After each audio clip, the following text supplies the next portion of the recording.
no mataku ne. Uwis na no. Mau kita ke makuli kita mana kambi pasti te ente yang punom na tes manono ne. Namate. Sabi panen ako opko ne. Hey. Kita coba panen nak ne panen nak lalu tu he. Lek. Ne pilih tahap kita klekom panak ne belau ne sian hak klekom na ni ne. Lek.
Bapak Gubernur Nusa Tenggara Timur beserta dengan Ibu Juli Sutrisno Raskodan beserta rombongan yang telah hadir saat ini, Bapak Wakil Bupati Timur Tengah Selatan, Ketua DPRD Timur Tengah Selatan beserta rombongan juga yang telah mengambil bagian pada acara kita pada pagi hari ini.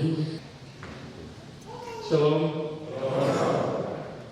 Yang kami hormati Bapak Gubernur Nusa Tenggara Timur dan yang kami hormati Ibu Yuli Sutrisno Raskodan, anggota DPRD Nusa Tenggara Timur asal Nusa Tenggara Timur sekaligus Ketua Tim Penggerak PKK Provinsi Nusa Tenggara Timur. Yang kami hormati pimpinan DPRD, Ketua DPRD Kabupaten Timur Tengah Selatan, yang kami hormati Wakil Bupati Timur Tengah Selatan, yang sama kami hormati para pimpinan dinas atau perangkat daerah Provinsi Nusa Tenggara Timur, yang kami hormati staf khusus Gubernur Nusa Tenggara Timur Bapak Ima selama staf khusus beliau, yang kami hormati Camat Molo Selatan dan para kepala desa yang berkesempatan hadir. Berdoa segala bangsa ini dengan selamat dan sejahtera. Kedua, tentu kami bersyukur bahwa walaupun dalam kesibukan Bapak dan Ibu masih menyempatkan waktu untuk bisa hadir dan memberikan arahan sekaligus menandatangani prasasti pengresmian Nisbah Doa Segala Bangsa di IQ Desa Geloto Kabupaten Timur Tengah Selatan ini. Kami perlu laporkan bahwa sesungguhnya kemarin kami sudah lakukan ibadah pentabisan. Kami juga memahami bahwa Bapak Gubernur dan Ibu mendampingi Bapak Presiden Republik Indonesia Bapak Joko Widodo dalam kunjungan ke NTB khususnya di Kabupaten TS. Sekali lagi kami minta terima kasih. Sambutan dari Bapak Gubernur Nusa Tenggara Timur kepada Bapak kami, silakan.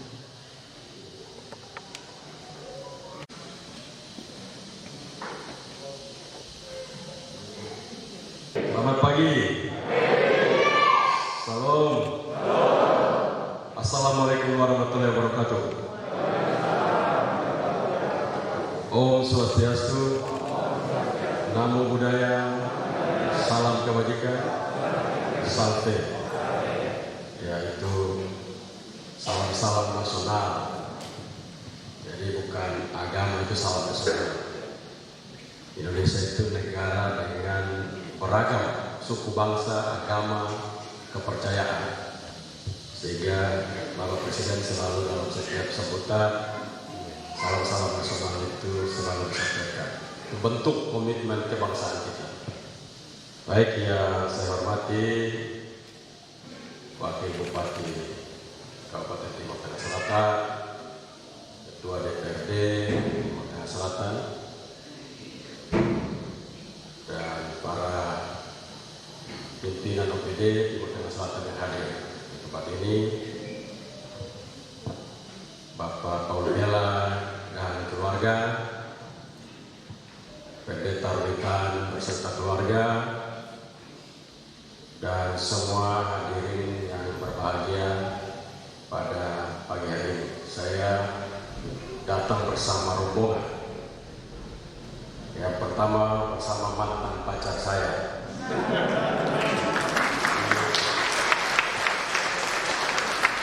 Ibu Juli Sutrisno Laiskodat, ya, mantan pacar ya, kita sebagai istri.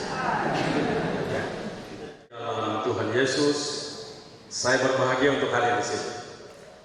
Karena itu saya sangat gembira untuk melihat tempat ini yang dipersembahkan oleh keluarga Mela dan keluarga Roditan untuk kepentingan membangun manusia dan menjadi dinamai mesbah doa segala bangsa. Bagus itu. Karena saya selalu bicara bahwa Tuhan itu dia menolak dirinya untuk menjadi manusia pengakuan jati diri secara biologis. Yesus bilang begini, saudaraku atau ibu, bapak dan saudara-saudaraku adalah, ada yang bisa sambung? Ibu, bapak dan saudara-saudaraku adalah mereka yang melakukan kehendak Bapakku di sorga. Jadi bukan ibu bapak saudaraku orang Yahudi, ibu bapakku orang Timor, ibu bapak saudara-saudaraku orang Chinese, ibu bapak saudara-saudaraku orang Flores, ibu bapakku saudara-saudaraku orang Sumba. Tidak, dia menolak identitas biologisnya, sehingga dia membuat sebuah identitas baru, identitas surgawi. Ini dulu. Jadi kita harus tahu kita punya DNA dulu. DNA pengikut Yesus itu, pengikut Yesus berarti Yesus percaya dia percaya Yesus. Betul toh? Nah, dalam golongan ini percaya Tuhan Yesus tidak? Betul, percaya? Tuhan Yesus percaya Bapak Ibu tidak? Nah, ini percaya, nanti kita buktikan ya. Jadi pertanyaan itu penting. Ada orang bilang percaya Tuhan Yesus, tapi begitu tanya. Itu ajaran ini penting supaya kita tahu benarkah Tuhan Yesus percaya saya. Jadi sekarang kalau mau bertanya, apakah Pak Wakil Bupati mati masuk surga? Umpamanya.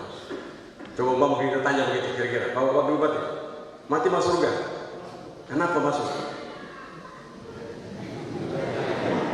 Nah, sebentar dulu, kita belajar ini belajar. Kenapa Bapak yakin masuk surga? Hah? Apa? Iman. Ini ada iman ke Lucifer, ada iman ke Tuhan Yesus. Iman ini bukan orang punya iman bilang. Nenek moyang saya punya iman, tapi iman dia ke Lucifer. Dia pegang itu pohon-pohon kering semua. Itu nenek moyang saya. Dia tidak berdoa ke Tuhan Yesus, dia berdoa ke Lucifer. Ini nenek moyang saya. Jadi iman yang kemana? Iman ke Tuhan Yesus. Nah, apa iman? Apa itu iman? Apa itu iman? Iman adalah sesuatu yang diharapkan dan bukan sesuatu yang diinginkan. Aduh, itu teori Paulus. Paulus kasih teori tentang iman.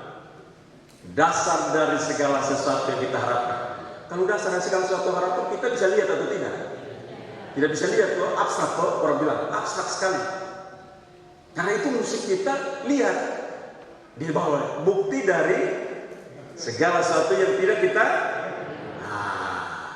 Karena itu iman itu bukan omong. Oh saya ada iman, ada bukti mana? Hei, bukti mana? Kan harus lihat buktinya.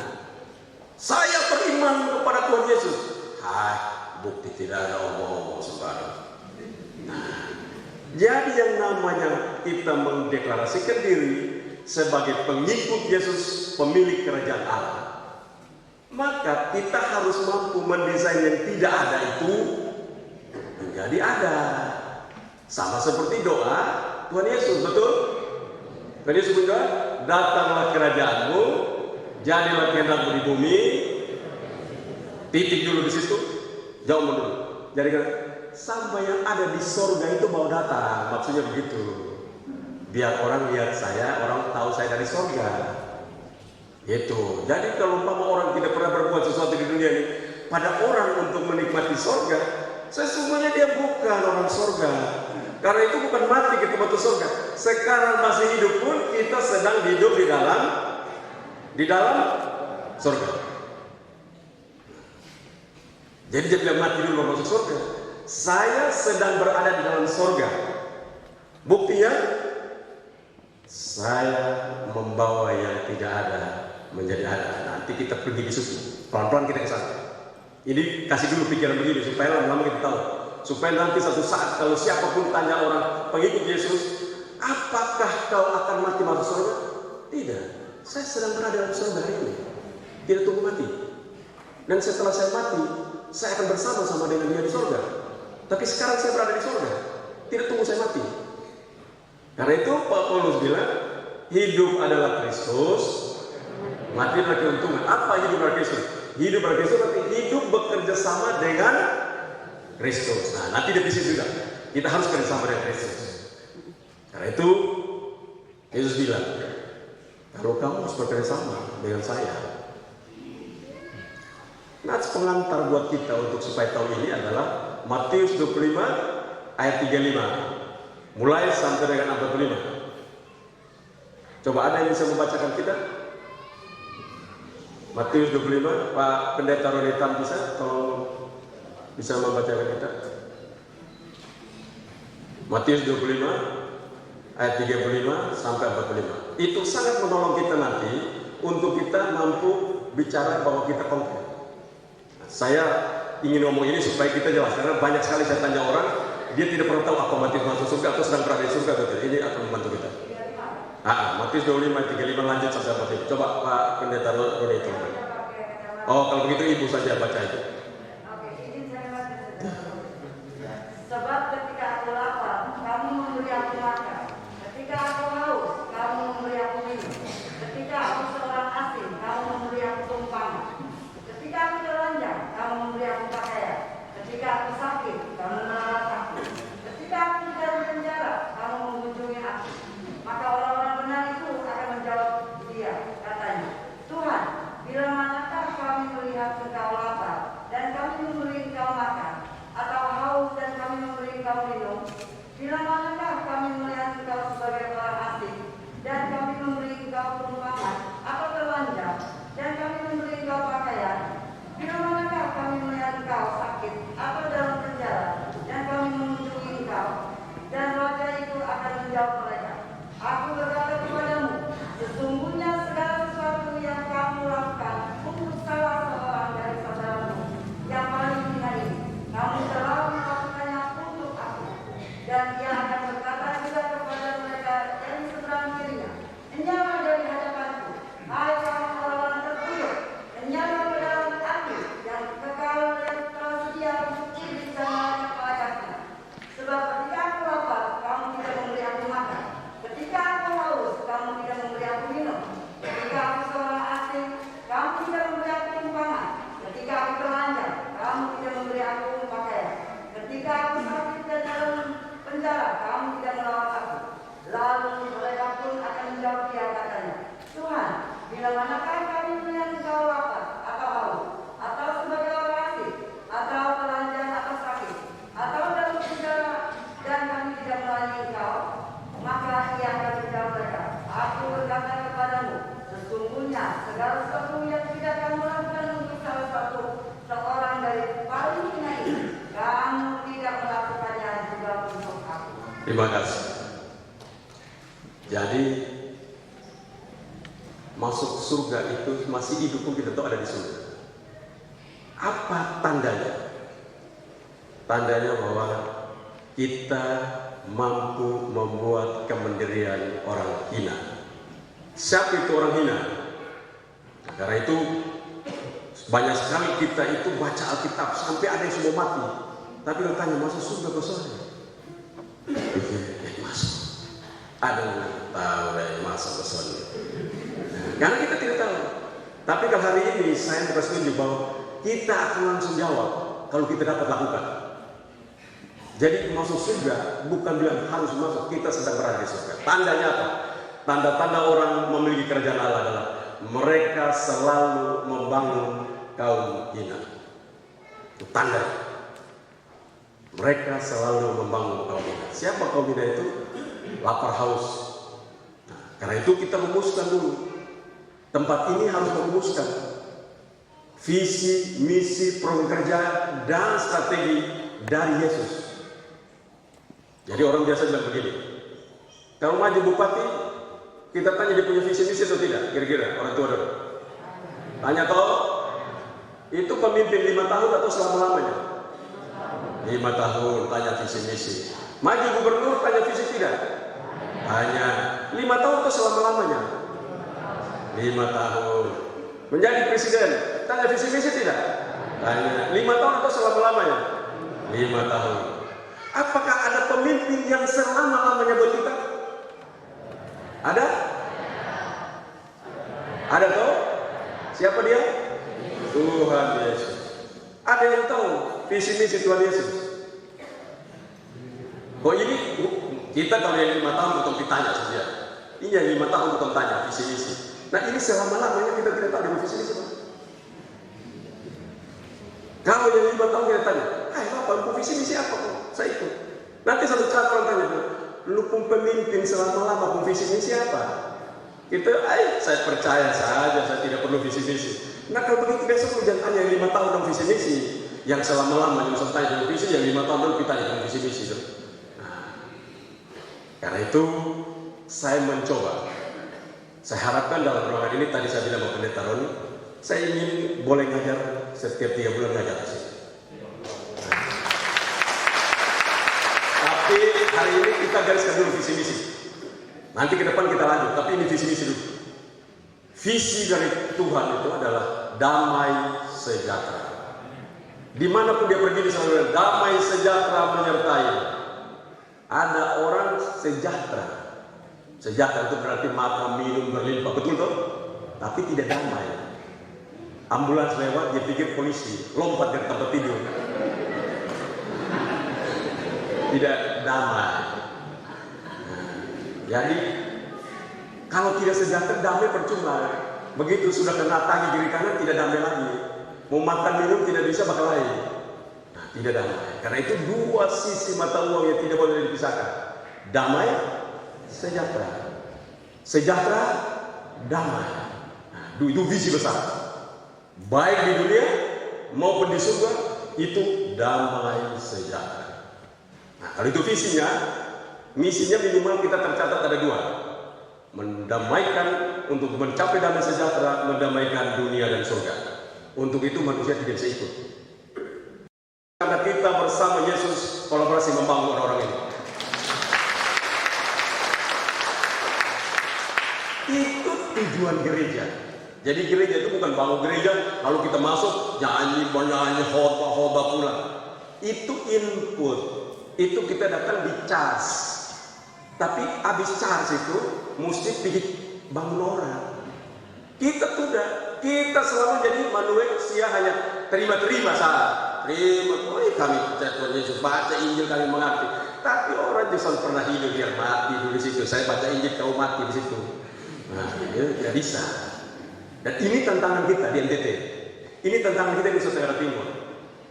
Tantangan kita di Nusa Tenggara Timur. Saya sebagai gubernur, saya ingin untuk gereja yang saya maksudkan bukan lembaga. Gereja maksudnya adalah manusia pengikut Yesus dalam persekutuan yang kudus. Persekutuan orang-orang yang membuat yang ini persekutuan orang kudus. Apa itu orang kudus? Bukan orang itu kudus semua. Kita juga berdosa semua ya. Siapa bisa bilang kita orang kudus? Kita semua manusia berdosa. Tapi persekutuan orang kudus adalah persekutuan orang-orang yang menjalankan kehendak Bapakku di sorga. Jadi kalau tanya, Bapakku di sorga itu mau apa? Maunya bangun kaum hina.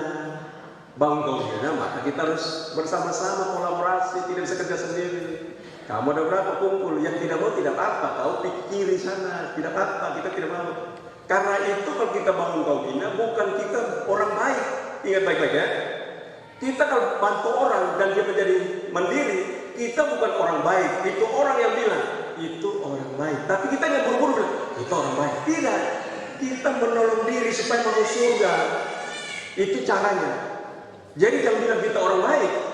Kita bukan orang baik. Kita sedang berjuang untuk kita berada dalam kerajaan surga.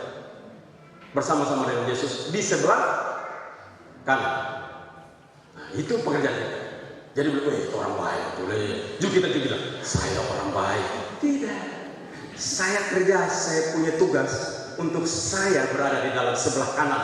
Dan hari ini saya sedang bersama-sama dengan Yesus di dalam kerajaan surga. Nah itu. Jadi kalau orang tanya kita dan mati mau naik pesawat goyang kiri kanan, sudah saya bukti untung ini kok rugi apa. Supaya orang-orang seperti itu kalau mati dia begini, Bapak sumati buang segetul, betul sengsara Bapak supi sengsara Bapak, Bapak kenapa mati? Mesti terima kasih Bapak Mama supi gitu terima. Keuntungan luar biasa di Tuhan Yesus. Jalan Bapak itu saya di sana. Apa yang Bapak Mama ajarkan, saya akan lanjutkan seperti itu untuk kita bertemu di surga. Akan begitu. Ini kubur biar susah pun utang kiri kanan makan datang kasih makan minum. Anak sekolah tidak bisa main utang sapi, utang babi, tak utang kasih makan minum. Besok bayar utang setengah mati, anak sekolah tidak bisa kau situ saja. Bayar utang setengah mati kau sekolah terus. Nah ini orang masuk neraka. Dengar baik-baik. Karena itu memang tugas kita semua. Sekali lagi, tidak ada manusia yang tidak berdosa seperti saya. Saya lebih banyak Bapak semua. Tapi kita menjadi manusia kudus dan dikuduskan oleh Allah di saat kita berpartisipasi membangun kerajaan Allah bersama-sama dengan Allah membangun kaum hina. Jadi itu pelajaran itu begitu dulu. Jangan banyak-banyak nanti lupa. Satu, visinya damai sejahtera. Untuk sampai pada damai sejahtera, maka misinya adalah membangun kaum hina. Untuk membangun kaum hina harus ada program yang dirumuskan, program pertanian, peternakan, perikanan, infrastruktur, pendidikan, kesehatan, macam-macam program. Itulah program. Kalau itu programnya, strateginya, Yohanes 1-8, kolaborasi, kerja bersama orang-orang pintar, peduli dan berani. Ingat baik-baik, kolaborasi adalah kerja bersama orang-orang pintar, peduli dan berani. Kolaborasi. Nah untuk itu kita akan menghasilkan banyak orang dan ada di sini. Konkretnya, sekarang setelah kita rumuskan semua, kita mau bikin konkret. Jangan omong begini lalu pulang tidak ada barang. Lewat Pak Roritan dan keluarga dan Pak Kolmela dan keluarga, saya minta tahun depan itu sudah kita punya beberapa orang yang telah kita selamatkan di tempat ini. Karena itu Bapak Kolmela dan keluarga, Bapak Desa, Bapak Camat dengan Pendeta Roritan dan keluarga, rumuskan lalu kita mulai berapa banyak kita mau buat taruh seperti. Orang ini mau sekolah, dia mau kerja apa? Kita rumuskan juga. Berapa yang kau bina ini? Kau bina dia artinya dia bisa mobil, kan bisa apa? Makan terada, minum terada, kerja terada, otak terada, semua terada. Nah, rumuskan dia berapa yang ada di sini. Kita di dalam ini kita latih mereka, kita didik mereka, kita siapkan mereka untuk itu. Dan waktu itu kita balik. Lalu yang terlibat di situ kita berdoa bersama dan sampaikan kepada Tuhan Yesus. Tuhan Yesus, terima kasih buat kehadiran kolaborasi dengan Tuhan Yesus hari ini. Kami sedang berada dalam kerajaan surga bersama saudara-saudara kami yang sedang kami bangun menjadi manusia mandiri hari ini. Mereka bukan lagi menjadi manusia hina di depan manusia lain. Saya pikir itu yang saya sampaikan. Nanti saya mau pamit karena saya mesti rapat dengan KPK. Karena itu di sana saya mesti pulang untuk rapat kantor gubernur dengan KPK. Saya maunya untuk berlama-lama di sini. Tapi kalau memang nanti ini cocok, kalau tidak cocok jangan ajak saya lagi.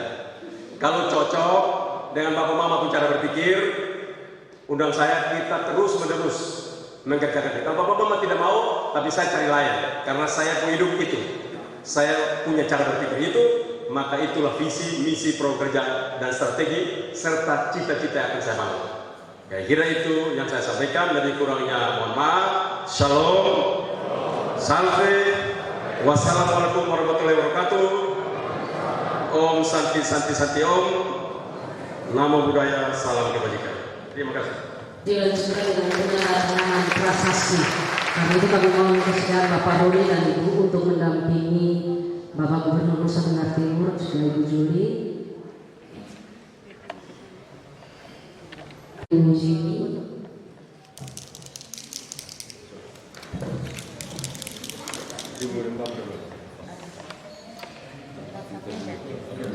Bapak dari Gubernur ya.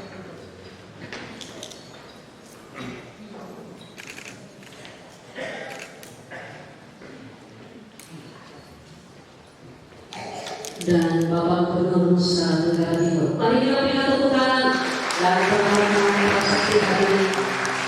Salam berlimpah dan dengan hormat kami persilakan Bapak Gubernur beserta Ibu dan saudara Pak Roni dan Ibu untuk kembali ke tempat. So far. Ya, terima kasih.